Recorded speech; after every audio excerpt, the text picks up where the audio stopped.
Apesar da vitória do Barcelona, de um grande jogo, de uma grande atuação, não tivemos remontada e no outro confronto o PSG ganhou mais uma vez.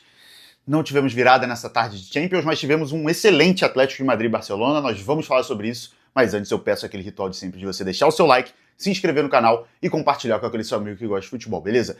Rapaziada, vamos lá, então vamos falar desse jogo maluco, que muita coisa aconteceu em pouquíssimos minutos. Barcelona 2, Atlético de Madrid 1. Um jogo que logo aos 30 segundos o Yamal poderia ter feito 1-0, na primeira boa defesa de muitas do goleiro do Atlético de Madrid, o Musso, que pegou muito e foi para mim o melhor em campo, logo com 30 segundos. E aos 4 minutos, uma entregada da defesa, o Yamal sai cara a cara, finaliza 1-0 Barcelona e com 4 minutos, metade do trabalho já estava feito, né? O Barcelona começou muito bem no jogo, o Atlético de Madrid parecia muito nervoso e sem saber jogar com a vantagem, né? Não tinha o controle da posse, não sabia se defender, em alguns momentos numa linha de 5, em outros momentos uma linha de 6, mesmo assim, um time que não conseguia jogar. Tava nítido que, assim, o Barcelona estava sufocando, criando as melhores chances, tanto que, sem sacanagem, assim, todo respeito, no primeiro tempo podia estar 4-0 pro Barcelona.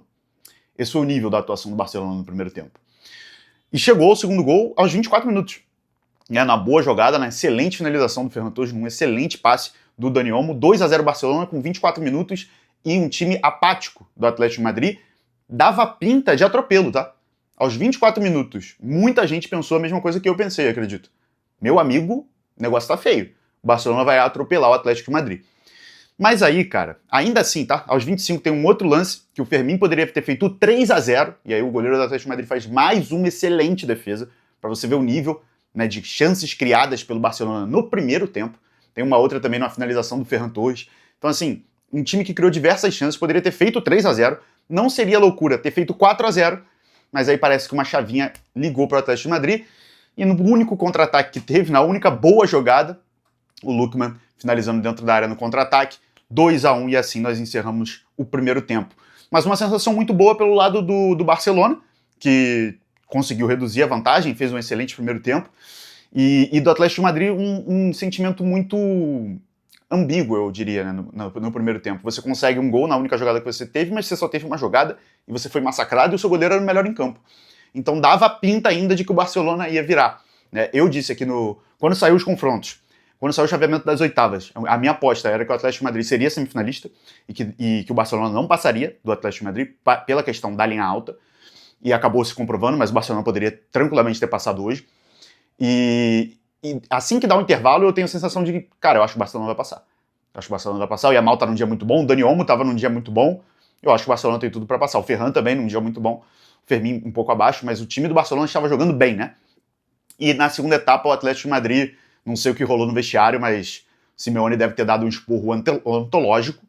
E o time arruma, cara. O time arruma. Apesar do Barcelona começar melhor no segundo tempo, ele não consegue criar aquelas grandes oportunidades o tempo inteiro, né? Claro, cria uma. Eu lembro de uma muito clara no início do segundo tempo, que foi naquela jogada que o Yamal passa por 6 jogadores. Não é brincadeira, ele tá cercado por 6 pessoas e ele arruma um passe.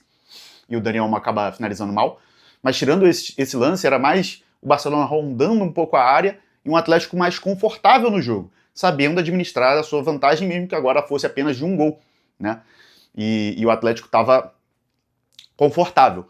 E aí depois das substituições, quando entra Nico Gonzalez e Baena, aí o Atlético de Madrid melhora muito no jogo, né? Aos 66, quando o Simeone troca o time. E o Barcelona sente as mexidas, porque o Atlético de Madrid começa a ser mandante do jogo.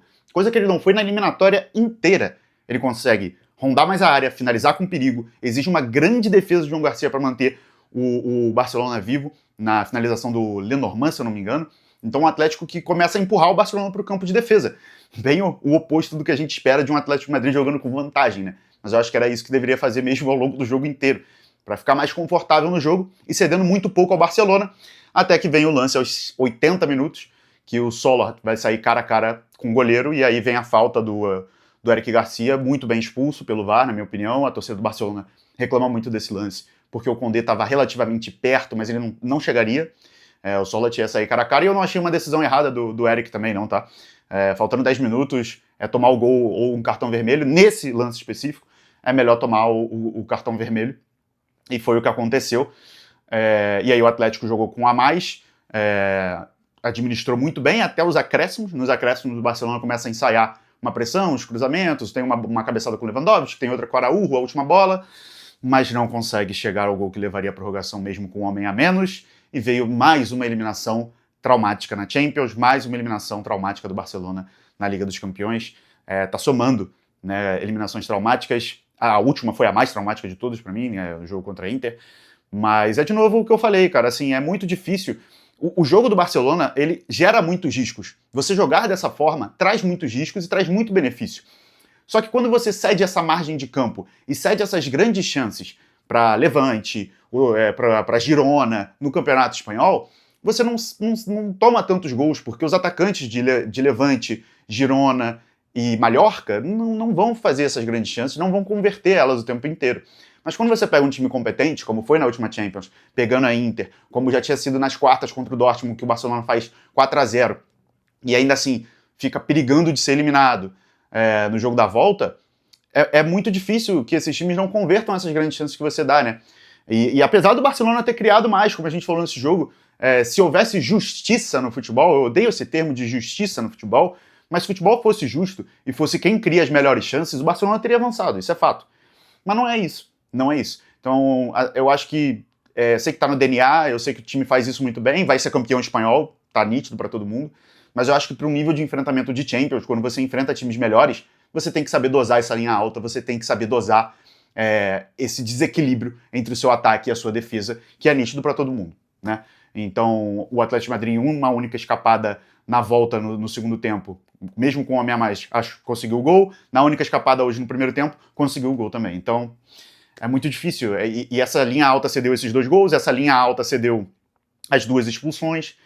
Então, eu sei que é difícil dosar isso, mas o Barcelona precisa um pouco mais de pragmatismo nessas horas, né? Enfim, do outro lado da chave, o PSG venceu o Liverpool novamente, 2-0, em Anfield, em um jogo, cara, que assim, o primeiro tempo foi muito ruim, confesso que assisti muito pouco, mas no segundo tempo o Liverpool até ensaia uma pressão, consegue jogar bem, coisa que é raro pro Liverpool nessa temporada, consegue jogar bem, consegue colocar o PSG nas cordas em algum momento. Aí tem um momento do pênalti, que você pensa, opa, agora o Liverpool vai voltar pro jogo, mas o pênalti foi cancelado, e bem anulado, porque não tinha sido absolutamente nada em cima do McAllister. E mesmo jogando bem, mesmo botando o PSG nas cordas em alguns momentos no segundo tempo, o Liverpool perde o jogo, por 2-0 ainda.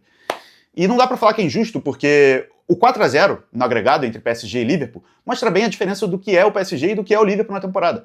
Esse é o nível de discrepância mesmo. O PSG é isso aí melhor, é 4-0 melhor do que o Liverpool. E já era pra ter sido 4-0 na ida. Então não dá nem pra falar, mas o segundo tempo do Liverpool foi bom e tal. Enfim, ainda teve a baixa do Ekitike, que é uma péssima notícia nessa reta final de temporada, me pareceu bem sério a lesão. E foi o último jogo do Salah, né, com a camisa do Liverpool em Champions League, ele que vai sair na final da temporada, uma reta final, uma temporada final de despedida melancólica do Salah, né. Enfim, vamos ver se o Liverpool pelo menos consegue a vaga na Champions, mas continua defendendo. Não dá pro slot ficar. E eu acho que ele vai, tá? Mas eu acho que o Liverpool vai buscar a vaga na Champions, que tá numa margem segura, digamos assim, porque os rivais não estão indo muito bem. Tá na 5ª posição, e a 5ª posição dá a vaga na Champions, porque a Premier League teve agora a adição da 5ª vaga, né? Pelo desempenho em competições europeias. Voltando a falar um pouco de Champions e chaveamento, teremos mais um time numa final, pelo segundo ano consecutivo, teremos um time sem títulos, né? Ou o Atlético de Madrid, ou o Sporting, ou o Arsenal. Um desses 3 estará na final da Champions League, e nenhum desses 3 tem título de Champions League. E assim como temporada passada, tivemos o PSG, que também não tinha títulos e acabou vencendo. Do outro lado, a gente já tem o PSG, que tem apenas um título, e provavelmente vai passar Bayern ou Real Madrid, né? Só dá pra ser um dos dois. Eu acho que o Bayern vai passar amanhã e confirmar o favoritismo. E aí nós teremos só 7 títulos, né? 6 do Bayern, 1 do PSG do lado de uma chave, do outro lado, 2 com 0. O Atlético de Madrid, eu diria que ele é muito favorito contra o Sporting, caso o Sporting consiga remontar pra cima do Arsenal, e eu diria que ele faz jogo 50-50 contra o Arsenal. Eu não vejo favorito nesse jogo. Só que o Atlético de Madrid tem uma vantagem, caso pegue o Arsenal, né? Se o Arsenal confirmar o favoritismo e avançar amanhã, a vantagem para o Atlético de Madrid é que ele joga um campeonato nacional onde ele não está disputando o título, onde ele pode botar o time reserva, como botou no time final de semana para descansar, para pegar o Barcelona, e o Arsenal não pode fazer isso, porque se complicou, se enrolou todo aí na Premier, vai ter uma reta final dramática, né? Então vai ter que se desgastar mais no campeonato nacional. Se você olhar por essa ótica, talvez o Atlético de Madrid seja até um pouco favorito, e também é um time, na minha opinião, mais acostumado a jogar esse tipo de mata-mata, é um time acostumado a bater semifinal de Champions e final de Champions também, né? O Arsenal só tem uma final de Champions na vida, e foi em 2006. O Atlético do Simeone já chegou em fases agudas mais vezes, né? E tá lá de novo em mais uma semifinal. Bom, rapaziada, foram essas as minhas visões sobre os jogos. Comenta aí o que você achou, quero saber a opinião de vocês. E teremos live nesse canal, pós Arsenal Sporting, Bayern e Real Madrid, amanhã. Logo assim que acabar os jogos, teremos live. Então é isso, deixe seu like aí, valeu e até a próxima.